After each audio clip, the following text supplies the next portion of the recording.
Evangelho, sexta-feira da 23ª semana do Tempo Comum. O Senhor esteja convosco, Ele está no meio de nós. Proclamação do Evangelho de Jesus Cristo, segundo São Lucas. Glória a vós, Senhor. Naquele tempo, Jesus contou uma parábola aos discípulos. Pode um cego guiar outro cego? Não cairão os dois num buraco? Um discípulo não é maior do que o mestre. Todo discípulo bem formado será como mestre. Por que vês tu o cisco no olho do teu irmão e não percebes a trave que há no teu próprio olho? Como podes dizer a teu irmão: Irmão, deixa-me tirar o cisco do teu olho, quando tu não vês a trave no teu próprio olho? Hipócrita, tira primeiro a trave do teu olho, e então poderás enxergar bem para tirar o cisco do olho do teu irmão. Palavra da salvação. Glória a vós, Senhor. Sexta-feira da 23ª semana do Tempo Comum, em nome do Pai, do Filho e do Espírito Santo. Amém. Queridos irmãos e irmãs, a Santa Liturgia nos dá a graça de continuarmos meditando o 6º capítulo do Evangelho de São Lucas. E hoje tivemos a oportunidade de ouvirmos o Senhor nos falar a respeito de um compromisso de caridade.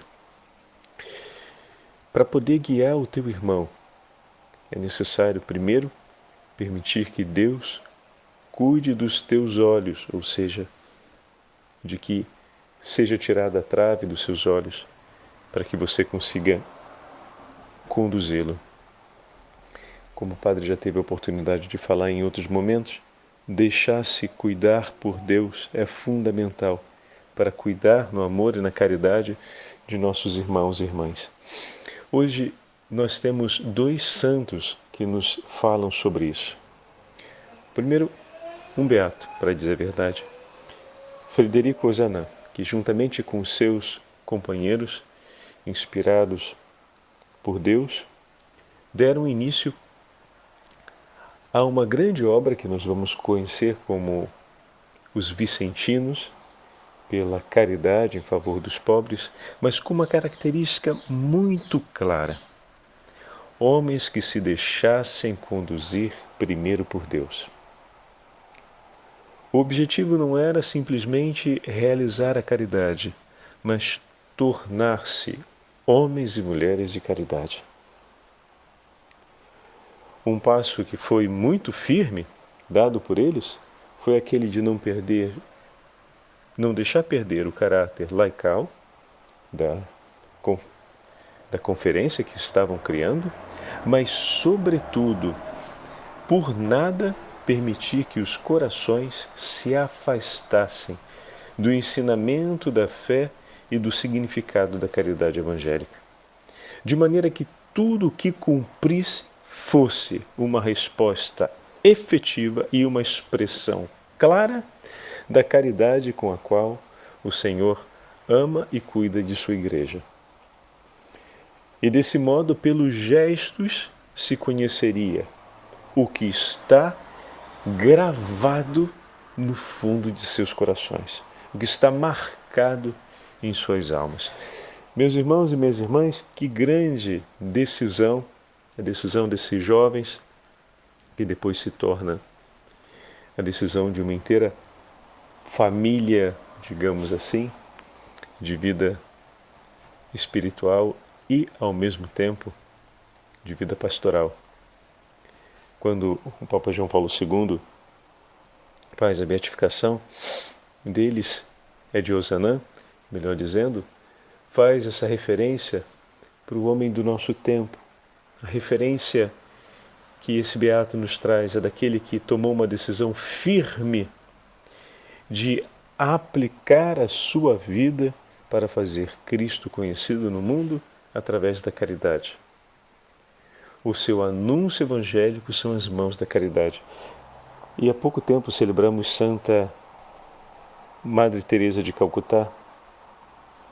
E hoje também celebramos Pedro Claver, missionário jesuíta que partiu da Espanha e foi para a Colômbia, para a região de Cartagena.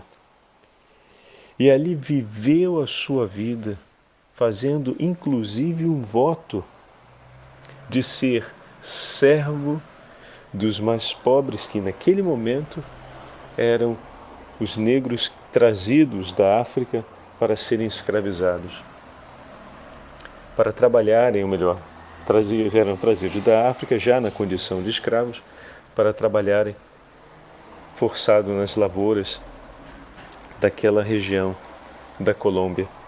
E o seu voto de vida, sua escolha de vida, por amor a Jesus, foi de se fazer servo por todos eles. E nós vamos ver já já nas narrativas, como o padre já falou em outras ocasiões, os jesuítas tinham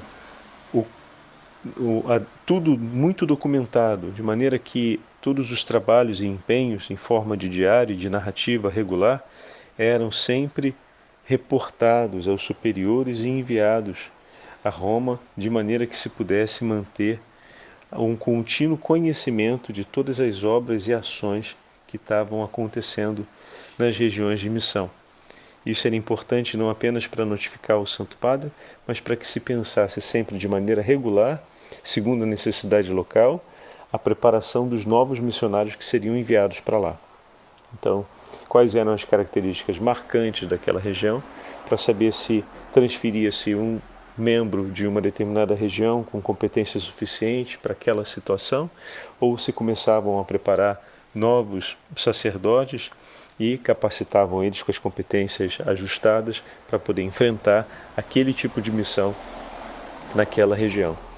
Então, nós temos a narrativa de todas as ações que eles cumpriram na América, na Ásia e na África, e realmente são testemunhos fantásticos de nossos irmãos jesuítas que passaram pelo Brasil, pelo Paraguai, pela Argentina, que passaram pela Colômbia, por Cuba, por todas as demais, pelo México, por todas as demais regiões da América, onde tiveram e onde anunciaram o Evangelho e realizaram as obras da caridade. Então, hoje temos esses dois grandes santos que aprenderam pelas mãos do Senhor a cuidar de seus irmãos. O heroísmo de ambos, é importante que isso fique muito claro para a gente. O heroísmo de ambos não acontece porque no coração deles havia uma grande disposição de fazer o bem, mas o heroísmo que é evidente na vida de ambos acontece porque em tudo eles se deixaram cuidar pelo Senhor, inspirar pelo Senhor, conduzir pelo Senhor.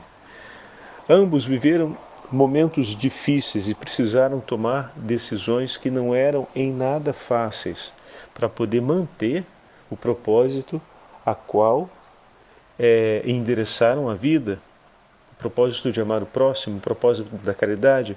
Ozanam em muitos momentos teve que afrontar a oposição daqueles, ao mesmo tempo que o Senhor colocava ao lado dele pessoas que o ajudassem, surgiam aqueles que com firmeza e decisão tentavam suprimir, persuadi-lo a desistir e depois tentavam suprimir as boas obras que foram geradas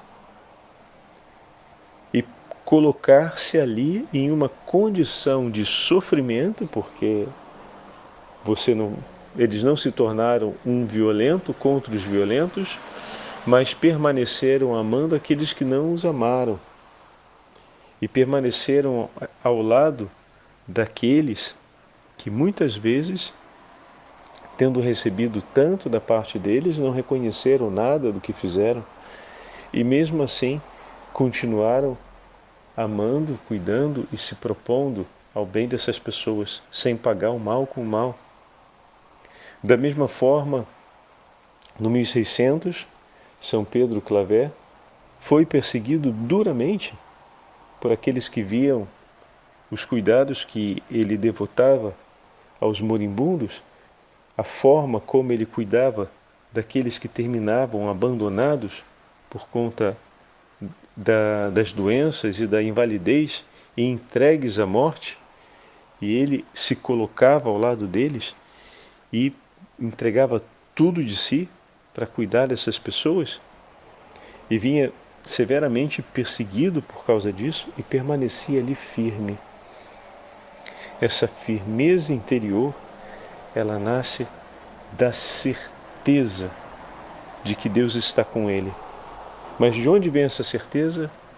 Do fato de que ele foi um homem que se deixou cuidar por Deus e traz sobre a própria história os testemunhos do carinho, da presença, do amor de Deus por ele. A certeza que Deus não vai abandoná-lo, porque Deus sempre foi na sua vida, por ele, uma presença de amor. Como é importante, se queremos viver os propósitos da caridade, como o Evangelho hoje nos fala, como é importante darmos passos firmes na nossa relação de amor com o Senhor. Nos sermões do bem-aventurado Isaac, abade do Mosteiro da Estela, estamos falando do 12º século, ele escreve um texto muito bonito, no sermão número 11, falando a respeito da relação entre o Senhor e a sua igreja, que a esposa de Cristo, que foi amada e escolhida por Ele, é cuidada por Ele e recebe dos seus tesouros e adquire a sua beleza. E isso vai direto de encontro ao que o Senhor fala a respeito do discípulo, que deve ser como mestre. O discípulo é aquele que segue os passos do mestre. É aquele que se deixa conduzir por ele. E todo discípulo, como ouvimos hoje no versículo 40, perfeito, deverá ser como seu mestre. Mas é preciso que o Senhor faça o nosso coração semelhante ao seu, assim como Cristo ornou, cuidou e fez a sua amada esposa semelhante a ele. Ouçamos. Duas são as coisas que só a Deus convém. Olha que lindo isso. A honra do louvor e o poder de perdoar. O louvor somos nós que lhe damos, nós que entregamos a Ele. O perdão, dele nós esperamos.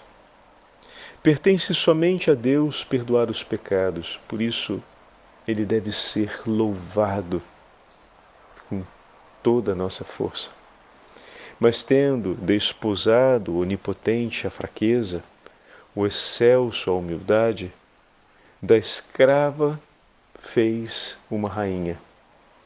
Aquela que estava outrora atrás, a seus pés, colocou-a agora a seu lado. Pois de seu lado saiu, de onde a tomou para si como penhor e a fez sua. A imagem do lado aberto de Jesus, né? Na cruz. Olha que delicado. Tudo quanto é do Pai é do Filho. E o que é do Filho é também do Pai. Por serem um só, por natureza. De modo semelhante, tudo quanto era seu, deu o esposo também à sua amada esposa. E tudo da esposa, o esposo tomou para si. E dela, unida a si e do Pai, fez também um só. Então olha que lindo, tudo o que era seu, ou seja, todas as graças e tesouros do céu, o Senhor entregou à sua esposa, a igreja, e assumiu tudo o que era dela, toda a humanidade, abraçou a nossa humanidade e entregou nas mãos do Pai. Quero, disse o filho ao pai, intercedendo pela esposa, que assim como eu e tu somos um, também estes sejam um conosco. Olha que lindo, João 17. Por conseguinte, o esposo com o pai são um só, com a esposa um só. Rejeitou quanto de contrário encontrou na esposa, pregando na cruz. E aí carregou seus pecados do madeiro e pelo madeiro os destruiu, restaurando sua beleza. O que era conforme a natureza e próprio dela, assumiu para si, e dele se revestiu. O que lhe era próprio e divino, isso concedeu a ela. Expeliu o diabólico, assumiu o humano. Concedeu-lhe o divino, para que tudo o que era da esposa fosse do esposo, e toda a beleza do esposo fosse entregue à sua esposa. É a razão porque aquele que não cometeu pecado, nem se encontrou engano em sua boca, pode dizer: tem piedade de mim, meu Senhor, porque estou enfermo. E quem tem a enfermidade da esposa, tenha também o pranto, e seja tudo do esposo e da esposa, donde a honra do louvor e o poder do perdão. Por isso, devia dizer: vai, mostra-te ao sacerdote. Portanto, sem Cristo nada pode a Igreja perdoar. Nada quer Cristo perdoar sem a Igreja. A Igreja não pode perdoar a não ser ao penitente, isto é, aquele a quem Cristo tocou primeiro, a quem o esposo tocou por primeiro. Cristo não quer ter por perdoado aquele que despreza a sua Igreja e que não recebe o perdão por suas mãos. O que Deus uniu, o homem não separe. Digo eu, é grande esse sacramento no Cristo e na Igreja. Não queiras, pois, tirar do corpo a cabeça, de forma que em parte alguma haja Cristo total. Nem em parte alguma o Cristo total sem a Igreja, nem a Igreja toda sem o Cristo em parte alguma, pois Cristo, completo e íntegro, entende-se cabeça e corpo. Por isso diz: ninguém subiu ao céu a não ser o Filho do Homem que está no céu. E é este o único homem que perdoa os pecados, Cristo Jesus, que vive plenamente em sua Igreja. Oh, meu irmão, coisa linda! E é dessa forma que nós somos chamados a viver a nossa aliança com o Senhor, nessa mesma e bela medida, como filhos da Igreja e filhos de Deus que nos tornamos por meio do batismo. Em base a esse belíssimo texto, eu queria agora trazer para vocês as palavras de São Pedro Claver, a narrativa de suas ações de evangelização, da ação missionária, como um homem da caridade vive o cuidado pelo próximo. E aqui nós vamos ouvir agora, nesse trecho de uma de suas cartas, a narrativa do cuidado com a qual ele amava aqueles que mais necessitavam do socorro. Ontem, 30 de maio deste ano de 1627, festa da Santíssima Trindade, saíram de uma grande embarcação muitos negros trazidos das margens dos rios da África. Fomos ter com eles, levando 2 cestos de laranjas, limões, bolachas e outras coisas, e dirigimos-nos para as suas barracas. Parecia que havíamos entrado em uma outra Guiné.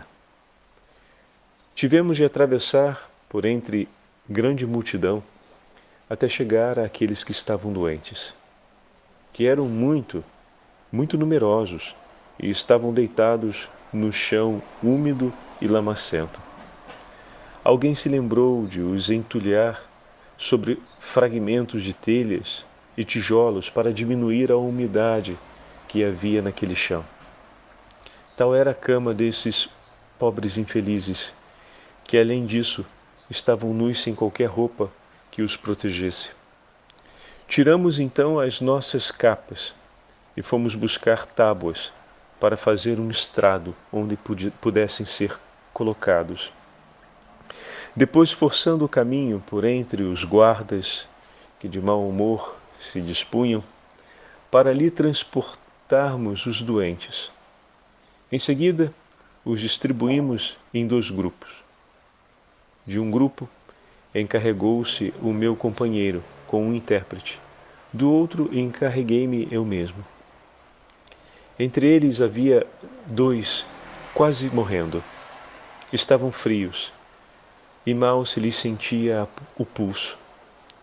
Levamos brasas numa telha para junto dos moribundos, deitamos perfumes nas brasas até esvaziar 2 sacas que tínhamos trazido. Depois, cobrindo-os com as nossas capas, pois eles nada tinham com que se cobrir e não podíamos perder tempo a pedir roupas aos seus senhores, conseguimos que fizessem, assim, um pouco de inalação daqueles vapores e recuperassem o calor e a respiração. Era de ver a alegria com que nos olhavam depois desse gesto de caridade. Assim lhes falamos, não com palavras, mas com obras. E, na verdade, estando eles persuadidos de que tinham sido trazidos para aquele lugar, a fim de serem devorados como comida, de nada teria-nos servido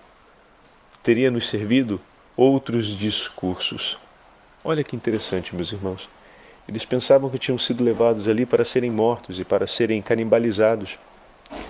E, com palavras muito claras, São Pedro diz, bom, diante do pavor e do medo desse desconhecido, marcado por essa expectativa, não são as palavras que servem, mas os gestos de nossas mãos. O carinho com que ele cuidava e ajudava aqueles homens que estavam em condição de grande miséria e morte a recuperarem o vigor e a possibilidade de pensarem outra vez a chance de continuarem vivendo. Assim lhes falamos, não com palavras, mas com obras. Sentamo-nos depois, ou ajoelhamo-nos junto deles. Lavamo-lhes as roupas, os rostos, os corpos com vinho, procurando alegrá-los com carinho e fazer-lhes o que naturalmente se faz para levantar a moral dos doentes. Depois, tratamos de os preparar para o batismo. Explicamos os admiráveis efeitos deste sacramento para o corpo e para a alma. E quando, respondendo às nossas perguntas, deram mostras de terem compreendido, passamos a um ensino mais completo sobre um só Deus, que premia ou castiga segundo os merecimentos de cada um, etc. Exortamo-los a fazer o ato de contrição e a manifestar o arrependimento dos pecados que tivessem cometido, etc. Finalmente, quando já pareciam suficientemente preparados, falamos dos mistérios da Santíssima Trindade, da Encarnação e da Paixão, e mostrando-lhes, num quadro, a imagem de Cristo crucificado sobre uma pia batismal, para a qual correm os rios de sangue provenientes das chagas de Cristo, rezamos com eles na sua língua o ato de contrição. Veja como o cuidado com as necessidades imediatas, naturais e com as necessidades espirituais acompanham a vida dos missionários. É claro que tudo isso que estamos ouvindo aqui não se passou em 5 minutos, em 10 minutos, em um único momento, mas foi algo ao longo de um período que começa, sobretudo, com a compreensão da condição na qual o outro se encontra e da sensibilidade de se aproximar com o coração de Cristo. Não se aproximam para fazer justiça, não se aproximam para promover quem sabe que coisa, mas com o que tem, com o que podem, se aproximam de todos para amar e para fazer Cristo amado. Mas primeiro, desde do suportar a violência daqueles que os hostilizam como missionários, até suportar a incompreensão e talvez a resistência daqueles que recebam os cuidados porque estão assustados e com medo por aquilo que pensam e imaginam que venha a acontecer. Suportar tanto de uma parte, suportar tanto da outra, suportar a ambos por amor de cada um. Suportar as intempéries, as oposições, as hostilidades, amando a todos e a cada um. De maneira que Cristo, por primeiro, seja força e cuidado de seus corações, que são incompreendidos, ofendidos, rejeitados em seus atos de caridade. Então, o primeiro sofrimento é deles como missionários.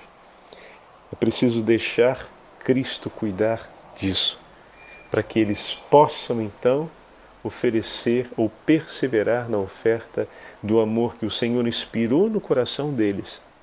Fez o coração deles entender, deu a eles a graça de pensarem como fazer essa caridade e essa oferta, e agora eles podem oferecer.